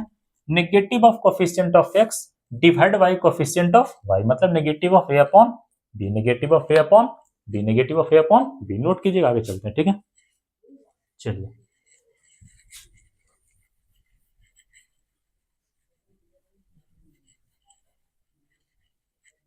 एक सेकंड। चलिए दूसरा देखिएगा, दूसरा इसमें देखना है। ऐसे करके हमारे पास कोई कोऑर्डिनेट सिस्टम है, x axis, y axis, x dash, y dash. इधर से तुम्हारा कोई लाइन ऐसे करके बिल्कुल क्या कर दिया? कट कर दिया। ऐसे करके, ऐसे करके क्या कर दिया? कट कर दिया। कोई दिक्कत है यहाँ? तो बिल्कुल नहीं। चलो थोड़ा आगे नहीं बढ़ाओ इसको, ऐसे ही रहने देते हैं। चलो इसको ऐसे ही रहने देते हैं, ठीक है। चलिए आगे बढ़ा तो कोई दिक्कत नहीं था। ये मान लेते x1 y1, ये मान लेते हैं x2 y2। आप देख रहे हैं ना, ऊपर अगर कोई गेंद रखेंगे लुढ़क के बेचारा नीचे चला आएगा। मतलब ये ढलान तो है यहाँ पे कुछ ना कुछ। तो कहेगा यहाँ पे स्लोप कितना होगा? स्लोप कितना होगा? स्मॉल एम का वैल्यू कितना होगा? स्मॉल एम निकालने का यहाँ पे दो तरीका। सबसे पहला तरीका y2 माइनस वाई1 divide by x2 minus x1 कर दीजिए। यहां से भी तुम्हारा क्या निकल जाएगा? स्लोप निकल जाएगा। और स्लोप निकालने का एक तरीका और होता है, स्लोप निकालने का एक तरीका और होता है tan थीटा। क्या करना? tan theta. थीटा क्या होता है? ये वाला एंगल होता है।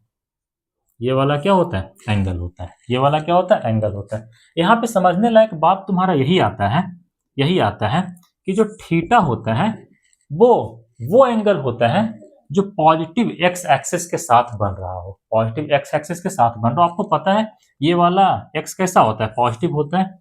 ये वाला वाई कैसा होता है? पॉजिटिव होता है।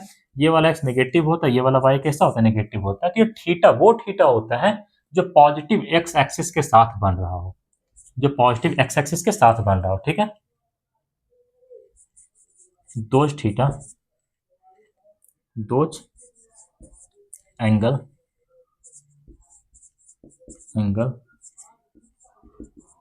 which is formed with positive x axis, जो कि पॉजिटिव एक्स एक्सिस के साथ बनेगा, वही वाला एंगल यहाँ पे क्या करना है, लेना है। कोई दिक्कत है यहाँ तक? बिल्कुल नहीं। ओवरऑल टोटल कैसे लिख सकते हैं? स्लोप इक्वल टू मतलब स्मॉल m का जो वैल्यू होगा वो क्या होगा, y2 minus y1 divide by x2 minus x1, ठीक है। और ये और किसके बराबर होता है, tan थीटा के। ये और किसके बराबर होता है, tan थीटा के। और किसके बराबर होता है, tan थीटा। कोई दिक्कत है यहाँ तक? बिल्कुल, यहाँ तक नोट करिए, आगे चलते हैं।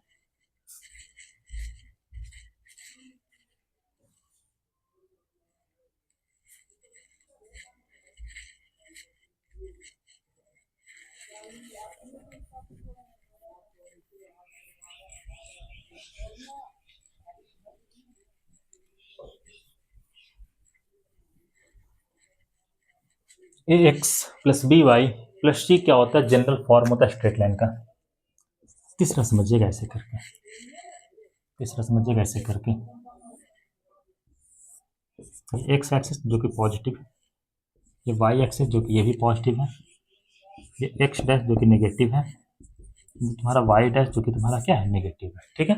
चलिए मान लेते हैं दो लाइन ऐसे करके,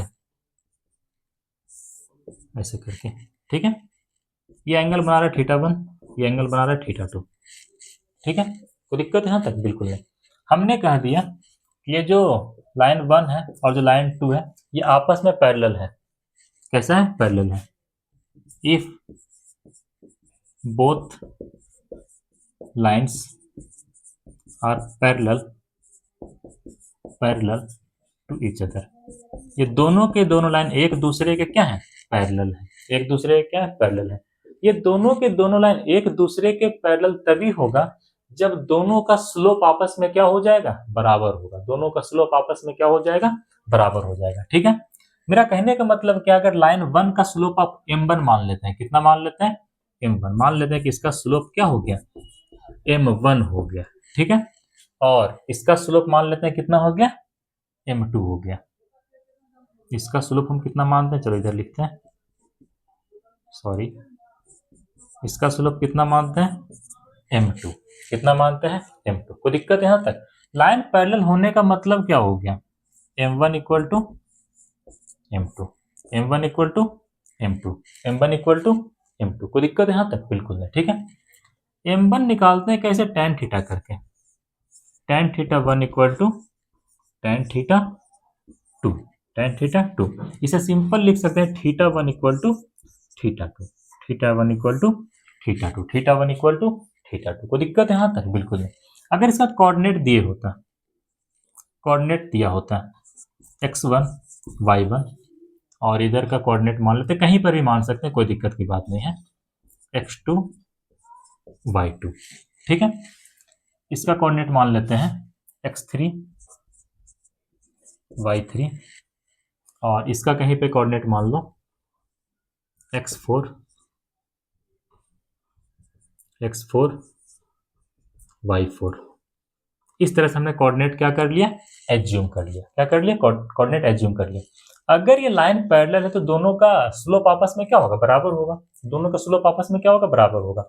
दोनों का स्लोप बराबर होने का मतलब क्या होता है, स्लोप कैसे निकालते हैं, y2 minus y1 divide by x2 minus x1।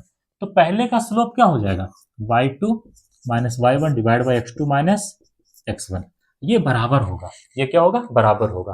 किसके बराबर होगा, m2 के, मतलब सेकंड वाले लाइन का जो स्लोप है उसके बराबर होगा, ठीक है। तो इसका स्लोप क्या होगा, m2 का वैल्यू यहां से निकालना चाहेंगे तो क्या निकालना चाहेंगे, y4 minus y3, y4 minus y3 upon x4 minus x3। तो ये चीजें क्या करना है, ध्यान रखना है, ठीक है। दो लाइन आपस में पैरेलल है, दो लाइन आपस में क्या है, पैरेलल है, दो लाइन आपस में क्या है, पैरेलल है। इसका मतलब दोनों का स्लोप आपस में बराबर है, ठीक है। tan θ1 equal to tan θ2, tan θ1 equal to tan θ2 का मतलब क्या है, दोनों का थीटा भी आपस में क्या हो गया, बराबर हो गया, ठीक है। दोनों का एंगल आपस में बराबर है, ठीक है। अब अगर कोऑर्डिनेट दिया हुआ x1 y1 x2 y2 और इसका x3 y3 और x4 y4, दोनों का स्लोप बराबर है, मतलब पहले वाले लाइन का स्लोप और दूसरे वाले लाइन का स्लोप आपस में क्या होगा, बराबर होगा। अगर इस तरह से पॉइंट का वैल्यू दिया हुआ, कोऑर्डिनेट दिया हुआ है, तो पहले वाले लाइन का स्लोप क्या होगा, y2 minus y1 divide by x2 minus x1। दूसरे वाले का स्लोप क्या होगा, y4 minus y3 divide by x4 minus x3, y4 minus y3 divide by x4 minus x3। कोई दिक्कत यहाँ तक? बिल्कुल। यहाँ तक नोट करिए फिर आगे चलते हैं, यहाँ तक नोट करिए फिर आगे चलते हैं।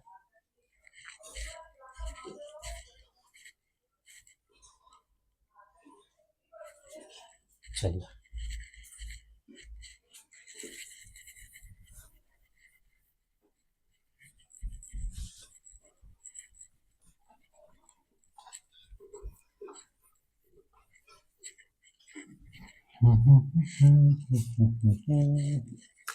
अगला समझिएगा। चौथा, दो लाइन एक दूसरे के परपेंडिकुलर हो गया। ऐसा है ना संभव कि दो लाइन एक दूसरे के क्या हो जाए? परपेंडिकुलर हो जाए। बिल्कुल। ये मान लेते लाइन नंबर 1, ये मान लेते लाइन नंबर 2। ठीक है। फर्स्ट लाइन का जो स्लोप है वो हमने माना m1। ठीक है। और सेकंड लाइन का बाबू जो स्लोप है वो हमने माना m2। कितना मान लिया हमने?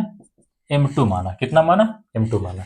अगर दो लाइन एक दूसरे के ऊपर परपेंडिकुलर होगा, 90 डिग्री का एंगल बना रहा होगा, 90 डिग्री का एंगल क्या कर रहा होगा? बना रहा होगा। तो ध्यान रखिएगा, पहले का स्लोप को जब दूसरे के स्लोप से गुना करिएगा तो वैल्यू कितना आएगा? -1। क्या आएगा? -1। -1। कोई दिक्कत यहाँ तक? बिल्कुल नहीं। मतलब पहले का स्लोप और दूसरे का स्लोप का जो प्रोडक्ट होगा उसका वैल्यू कितना आएगा? -1। कितना आएगा? -1। कोई दिक्कत यहाँ तक? बिल्कुल। यहाँ तक नोट करिए, आगे चलते हैं। यहाँ तक नोट करिए, आगे चलते हैं। चलिए, चौथा हो गया। पांचवा सीखना। पांचवा सिखाते हैं एरिया ऑफ ट्रायंगल निकालने के लिए। एरिया ऑफ ट्रायंगल निकालने के लिए, एरिया ऑफ ट्रायंगल निकालने के लिए। चलो, ये एक्स एक्सिस, ये वाई एक्सिस, ये एक्स डैश, ये तुम्हारा वाई डैश। मान लेते हैं ऐसे करके हमारे पास कोई ट्रायंगल ऐसे करके बना हुआ। ठीक है।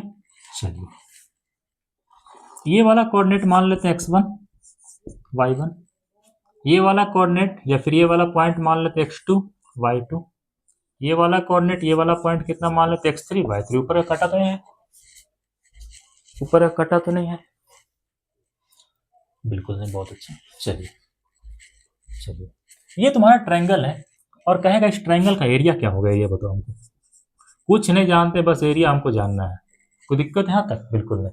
आपसे क्या पूछा? एरिया। क्या पूछा? एरिया। एक सेकंड।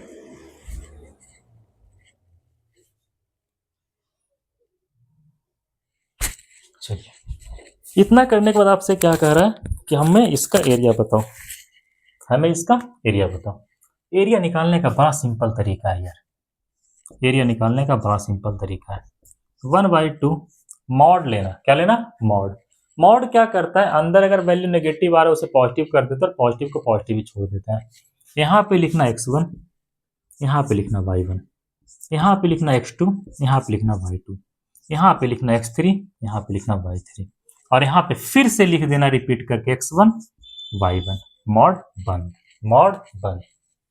इसको इससे मल्टीप्लाई कर देना, इसको इससे मल्टीप्लाई कर देना, इसको इससे मल्टीप्लाई कर देना, इसको इससे मल्टीप्लाई कर देना, इसको इससे मल्टीप्लाई कर देना, इसको इससे मल्टीप्लाई कर देना। कोई दिक्कत है यहाँ तक? बिल्कुल नहीं। ठीक है। इसके बाद क्या करना? इन दोनों को गुना करना, इन दोनों को गुना करना और आपस में घटा देना। आपस में क्या कर देना? घटा देना। मेरा कहने का मतलब क्या है? देखो हम समझा देते हैं। इन दोनों को गुना करो, x1 y2, x1 y2। इन दोनों को गुना करो x2 y1 और आपस में घटा दो, minus x2 y1, x2 y1। आया बात समझ में? बिल्कुल। ठीक है। इसका फिर से क्या करना है? इन दोनों को गुना करना है, इन दोनों को क्या करना है? गुना करना है। इन दोनों को क्या करना है? गुना करना है। और इन दोनों को गुना करना और आपस में क्या कर देना है? घटा देना है। क्या कर देना है? घटा देना है। ठीक है। प्लस प्लस, इन दोनों को गुना करिएगा तो क्या आएगा? x2 y3, x2 y3, और इन दोनों को गुना करके घटा देना है, मतलब x3 y2, x3 y2, फिर प्लस। इन दोनों को गुना करो तो कितना हो जाएगा? x3 y1, x3 y1, और इसको गुना करके आपस में घटा दो, मतलब घटा के कितना आ जाएगा? x1 y3, x1 y3, x1 y3। अब बताओ, अगर इसे पूरा बेहतर तरीके से लिखना चाहोगे तो क्या लिख सकते हो? सारे प्लस वाले को एक साथ लिख लो। तो सारे प्लस वाले को एक साथ लिखोगे तो क्या आएगा? क्या आएगा? 1/2 मॉड के अंदर x1 y2 plus x2 y3 plus x2 y3 फिर से प्लस x3 y1, सॉरी, हाँ, x3 y1 plus x3 y1। इन सभी में घटा देना है। इन सभी में क्या कर देना है? घटा देना है। किसको घटाओगे? पहले x2 y1 को घटाओगे, x2 y1 को घटाओगे, x2 y1 को घटाओगे, फिर से तुम किसको घटाओगे? फिर और कौन माइनस में? x3 y2 है, x3 y2 है। थोड़ा जगह लेके लिखते हैं।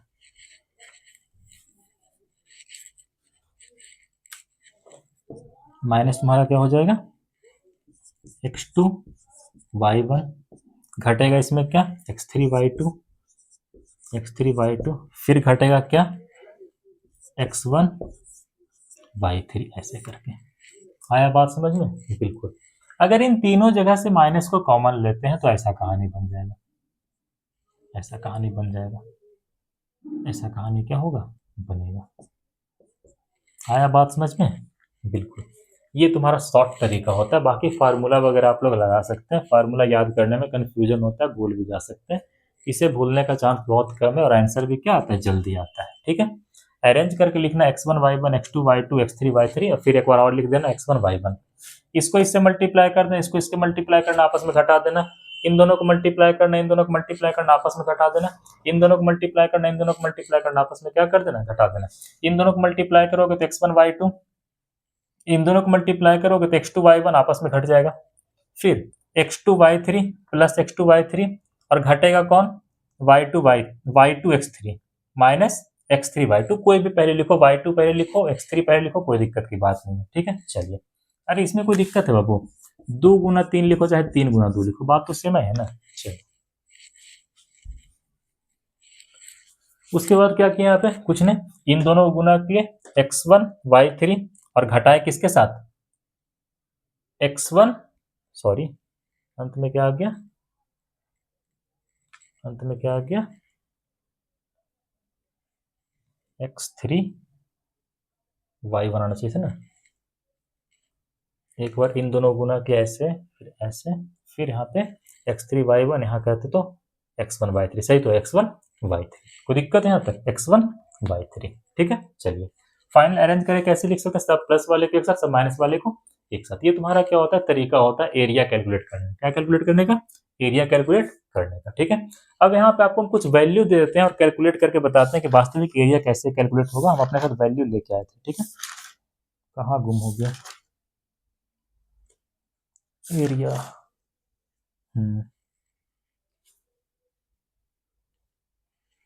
चलिए देखिएगा। चलिए, अगर तुम्हें एक वैल्यू दे दिया जाए, एक वैल्यू तुम्हें दे दिया जाए 4,5 6,1 माइनस 3,5, 4,5 6,1 और माइनस 3,5, यही तो था ना, माइनस 3,5। ये 3 वैल्यू दे दिया है। ठीक है, चलिए, मेरा कहने का मतलब क्या है? x1 y1 ये वाला, x2 y2 ये वाला, x3 y3 ये वाला। आपकी मर्जी, आप इसे x1 मानो, y1 मानो, x2 मानो, y2 मानो, x3 y3, किसी को कुछ भी मान सकते हैं, कोई दिक्कत की बात नहीं है। ठीक है, चलिए, अब हमें क्या कैलकुलेट करना है? एरिया कैलकुलेट करना है। क्या कैलकुलेट करना है? एरिया कैलकुलेट करना है। कैसे कैलकुलेट होगा? आइए आप देखो सीखते हैं, आप देखो सीखते हैं। चलो चलो, तो एरिया का फार्मूला होता है क्या? कुछ नहीं होता, 1/2। उसके बाद हमने ऊपर वाले को क्या माना है? इसे हमने माना x1 y1, इसे हमने क्या माना? x2 y2, इसे हमने क्या माना? x3 y3। तो x1 y1 कितना दे रखा है? 4,5, मतलब 4 5 यहाँ पे लिखा जाएगा। फिर क्या लिखा जाएगा? 6 लिखा जाएगा। फिर क्या लिखा जाएगा? -3 और 5 लिखा जाएगा। और आखिर में एक बार और किसको रिपीट करना है? 4,5 को, 4,5 को।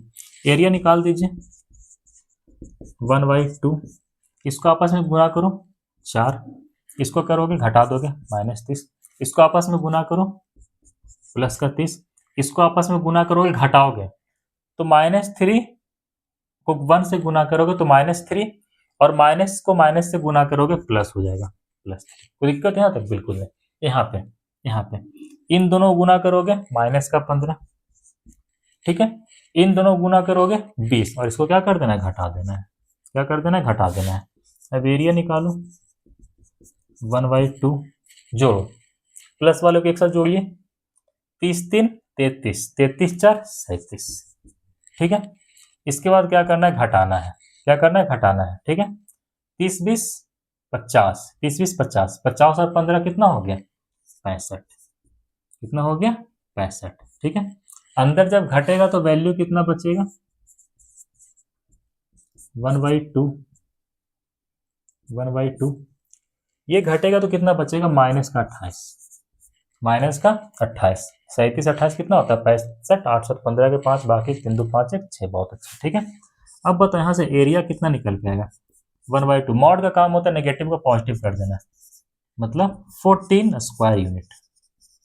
14 स्क्वायर यूनिट, 14 स्क्वायर यूनिट। आया बात समझ में? x1 y1, x2 y2, x3 y3, फिर से x1 y1, ठीक है।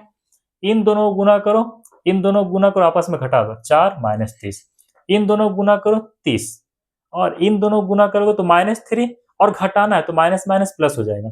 इन दोनों को गुना करोगे -15, इन दोनों को गुना करोगे प्लस का 20, लेकिन घटाना है तो कितना होगा? -20। आपस में सॉल्व कीजिए, आंसर आपका आ जाएगा। तो ये तरीका बड़ा आसान होता है, बहुत बेहतर होता है, ये सब ध्यान रखना, ठीक है। इसके बाद आपको पढ़ाते हैं एरिया ऑफ क्वाड्रिलेटरल निकालने के लिए, ठीक है। Area of quadrilateral, area of quadrilateral.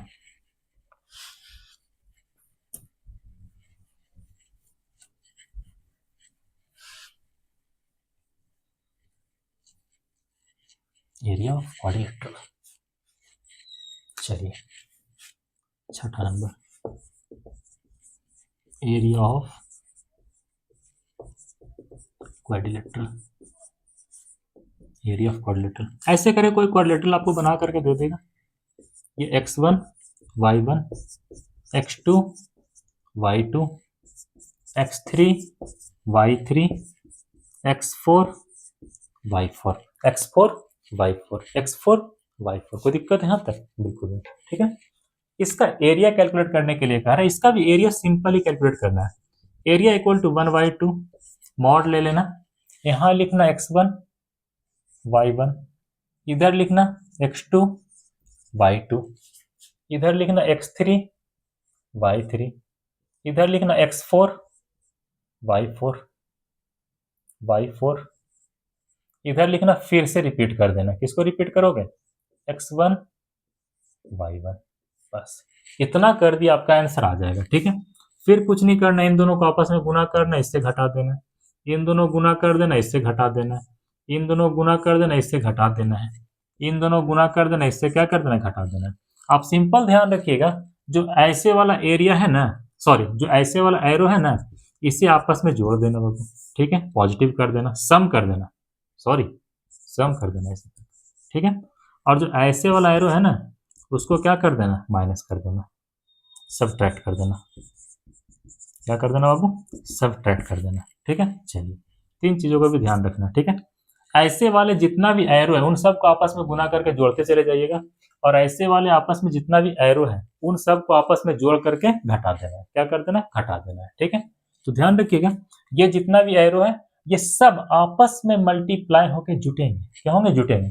और ऐसे वाले जो भी एरो है वो सभी के सभी आपस में मल्टीप्लाई होकर घटेगा, आपस में मल्टीप्लाई होकर क्या होगा? घटेगा, ठीक है। अब यहाँ पर वैल्यू आपको दे देगा और कहेगा कैलकुलेट करके बताओ हमको जी। तो वैल्यू हम लेके आए थे, मान लेता हूं इधर x1 y1 का वैल्यू -4, -2, -4, x2 y2 का वैल्यू हमने मान लिया, दे रखा है, मानेंगे क्या? -3,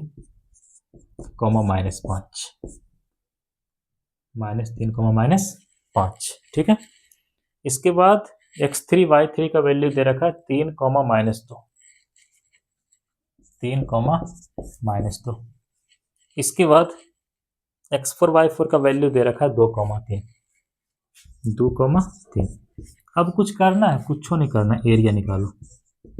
एरिया इक्वल टू 1/2 पुट करिए, -4 -2, इधर तुम्हारा क्या हो जाएगा, -3 -5, इधर 3 -2, इधर तुम्हारा कितना हो जाएगा, 2 3, 2 3। कुछ गलती कर दिया जी? नहीं, सही तो किया, 2 3। x1 y1 -4 -2, x2 y2 -3 -5, x3 y3 3 -2, x4 y4 2,3, और आखिर में एक बार और रिपीट होता है x1 y1, तो यहाँ पे तुम्हारा फिर से क्या आ जाएगा, -4, इधर -2, ऐसे करके।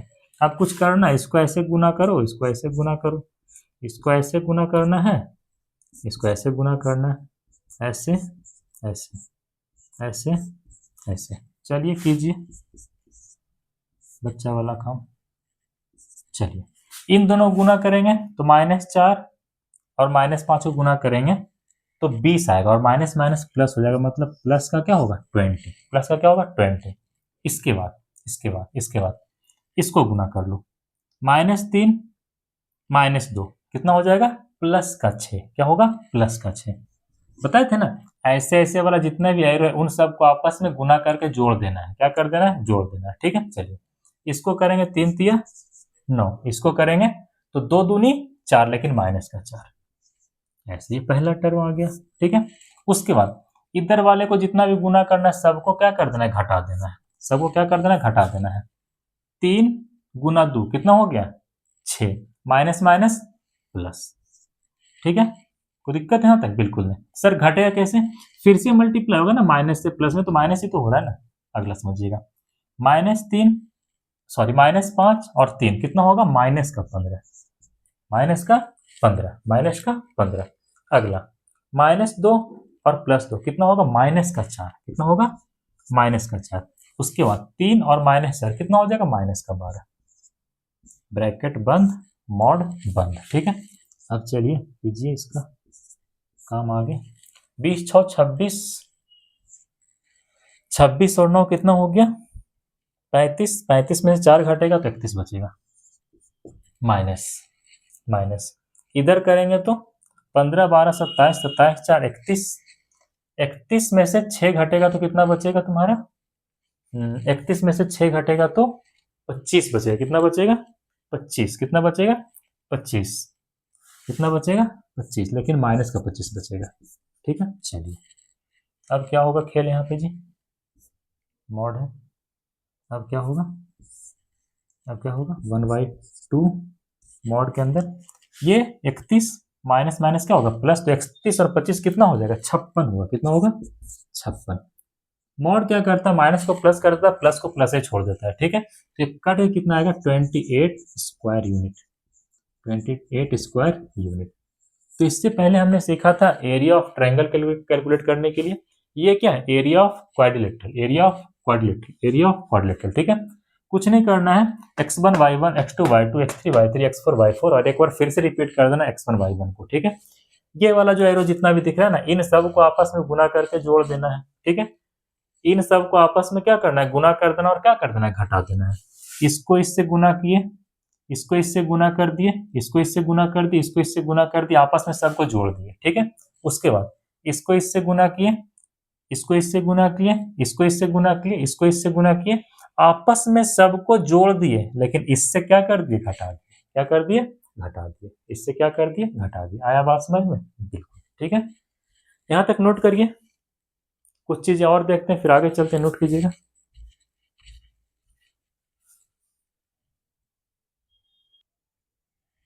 चलिए आगे चलते हैं, छठा हो गया, सातवां देखिएगा।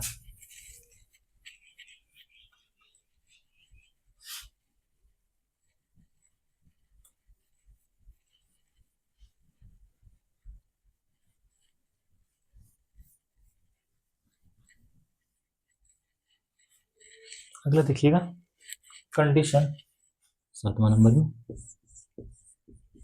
कंडीशन ऑफ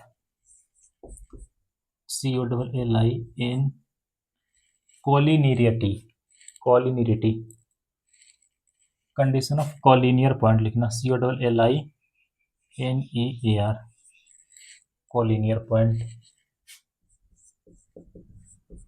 और कॉलिनियरिटी का स्पेलिंग क्या होता है? COLLINEARITY। एक बार आप लोग मिला लीजिएगा, हमें तो अच्छा से इसका प्रोनाउंसिएशन भी नहीं आ रहा है करना, ठीक है।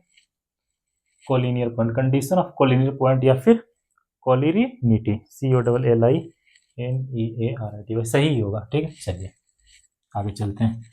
मान लेते हैं हमारे पास कोई लाइन है ऐसे करके, ये लाइन है, ये लाइन है, ये x1, ये y1, ठीक है, ये x2, ये y2, ये तुम्हारा x3, ये तुम्हारा y3।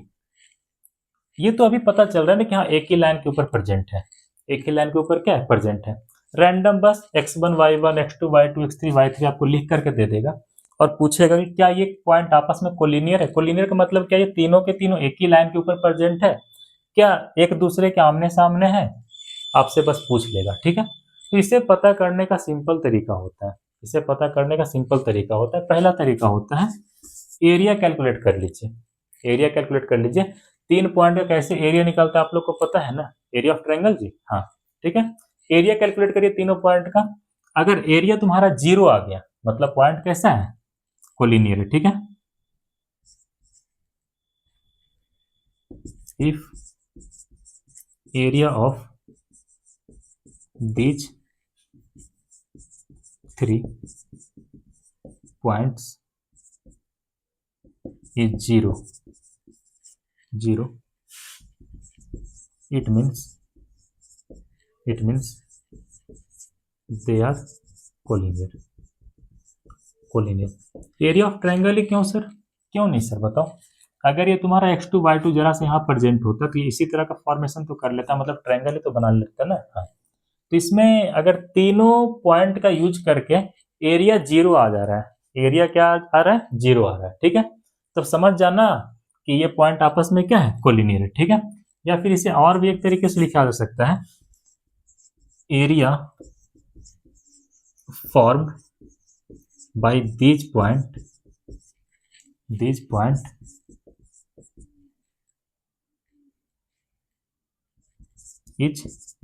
0, it means they are collinear, ठीक है। ये तीनों के तीनों पॉइंट का यूज करिएगा, एरिया ऑफ ट्रायंगल निकाल लीजिएगा। अगर उसका एरिया 0 आ गया मतलब ये तीनों के तीनों पॉइंट कोलिनियर, एक ही लाइन के ऊपर क्या है, प्रेजेंट है।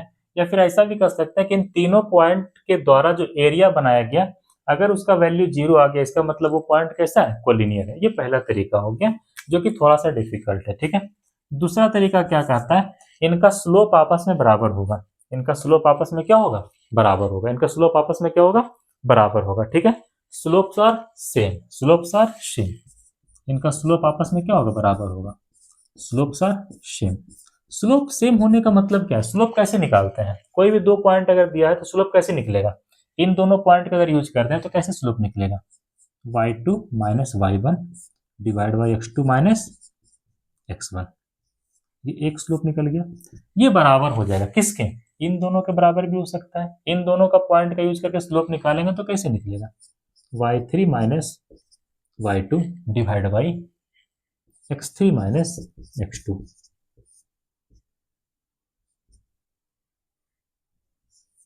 ये भी हो सकता है। और क्या हो सकता है, इन दोनों पॉइंट का भी यूज करके स्लोप निकाल सकते हैं तो क्या हो जाएगा, y3 माइनस y1, सॉरी बहुत घटिया लिखे हम, y3 minus y1 divide by x3 minus x1, इस तरह से, ठीक है। तो ध्यान रखिएगा कोई पॉइंट आपस में कोलिनियर है, 3 पॉइंट दे दिया गया है और आपसे कह रहा है कि तीनों के तीनों पॉइंट आपस में कोलिनियर है, तो ऐसा केवल तभी पॉसिबल है जब इनके द्वारा जो एरिया बनाया गया उसका वैल्यू 0 आ जाए या फिर इन तीनों का स्लोप आपस में क्या हो जाए, बराबर हो जाए। स्लोप बराबर होने का मतलब क्या है, अगर ये दोनों पॉइंट है तो y2 minus y1 divide by x2 minus x1 का वैल्यू किसके बराबर हो जाए, इन दोनों पॉइंट के द्वारा स्लोप आता है उसके द्वारा। इन दोनों पॉइंट का यूज करेंगे तो स्लोप कितना आएगा, y3 minus y2 divide by x3 minus x2। उसी तरह से अगर आप ये वाला पॉइंट और ये वाला पॉइंट यूज करेंगे तब वैल्यू कितना आएगा, y3 minus y1 divide by x3 minus x1। कोई दिक्कत है? हाँ तक बिल्कुल नहीं। नोट कीजिए, आगे चलते हैं। एक चीज और बताते हैं, क्लास खत्म करते हैं। चलिए 8वां देखना।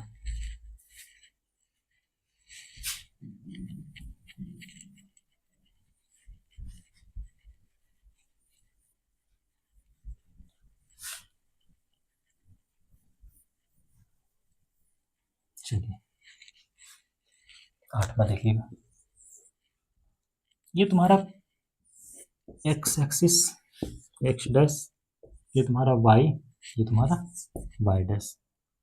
ये एक्सिस तुम्हारा कैसा होता है, पॉजिटिव, ये कैसा होता है पॉजिटिव, ये कैसा होता है नेगेटिव, ये कैसा होता है नेगेटिव। तो दिक्कत यहाँ तक बिल्कुल नहीं। ठीक है, चलिए कह रहा है कि अगर कोई लाइन तुम्हारे एक्स एक्सिस के पैरेलल होगा, कोई लाइन तुम्हारे एक्स एक्सिस का क्या होगा, पैरेलल होगा, ऐसे करके ऐसे करके ऐसे करके। तो दिक्कत यहाँ तक, जब कोई लाइन तुम्हारा एक्स एक्सिस का पैरेलल होगा तो वो कैसा होगा, वो ऐसा ही तो होगा ना। मान लेते हैं वैल्यू तुम्हारा क्या है, ए है। ठीक है, ये लाइन उसी तरह से नीचे भी रह सकता था ऐसे करके, उस समय ये वैल्यू कितना हो जाता, माइनस का ही हो जाता, माइनस का ही हो जाता। इसमें अभी कितना है, प्लस का है। ये बीच में तुम्हारा क्या है बाबू, ओरिजिन है। ठीक है, अगर कोई लाइन एक्स एक्सिस के पैरेलल होगा, एक्स एक्सिस से क्या होगा, पैरेलल होगा। ठीक है, पहला line parallel to X axis, X axis, तो उसका वैल्यू कितना होगा, y equal to plus minus A हो जाएगा, y equal to plus minus A, y equal to plus minus A, y equal to plus minus A. कोई दिक्कत है यहाँ तक, बिल्कुल नहीं। ठीक उसी तरह दूसरा फिगर यहाँ पे देख लेना, ऐसे करके ये x, ये तुम्हारा y, ये तुम्हारा x डैश, ये तुम्हारा y डैश, बीच में तुम्हारा क्या है, ओरिजिन है। ठीक है, ये लाइन तुम्हारे y एक्सिस के पैरेलल हो गया, y एक्सिस का क्या हो गया, पैरेलल हो गया। ठीक है, ये x एक्सिस पॉजिटिव होता है, ये भी पॉजिटिव होता है, ये नेगेटिव होता है, ये तुम्हारा कैसा होता है, नेगेटिव होता है। मान लेते हैं यहाँ से यहाँ तक क्या है, a है, क्या है, a है। ये पैरेलल इधर भी तो हो सकता था ना, तो इस बार इधर क्या हो जाता है, ये x एक्सिस माइनस में होता है तो माइनस से हो जाता है, ये प्लस में होता है तो प्लस से हो गया। तो अगर कोई लाइन y एक्सिस के पैरेलल होगा, ठीक है, b में line parallel parallel to y axis, कोई लाइन अगर तुम्हारे y एक्सिस के पैरेलल होगा तो वो क्या होगा, x equal to plus minus A, x equal to plus minus A होगा, x equal to plus minus A होगा। यहाँ तक नोट करिएगा, आगे चलते हैं। चलिए बहुत अच्छा है, कुछ नहीं कट रहा है। तो ये था आपका आज का क्लास, बाकी का टॉपिक अगले क्लास में कवर करते हैं। उम्मीद करते हैं आज का क्लास आपको समझ में आया होगा। जहाँ थोड़ा बहुत दिक्कत हो रिपीट करके देखिएगा। Area of triangle, area of quadrilateral निकालने का बहुत अच्छा तरीका आपको बताया है, थोड़ा सा एक बार प्रैक्टिस कीजिएगा। बाकी ये सब आपको समझ में आ ही गया होगा। अगर कोई लाइन, सिंपल याद रखना, एक्स एक्सिस का पैरेलल होगा तो वाई का वैल्यू प्लस माइनस ए होगा, अगर वाई एक्सिस का पैरेलल होगा तो X equal to plus minus A होगा। कोई दिक्कत यहाँ तक, बिल्कुल नहीं। बाकी का क्लास कल करवाते हैं, मिलते हैं अगले क्लास में, तब तक पढ़ाई करते रहें। All the very best.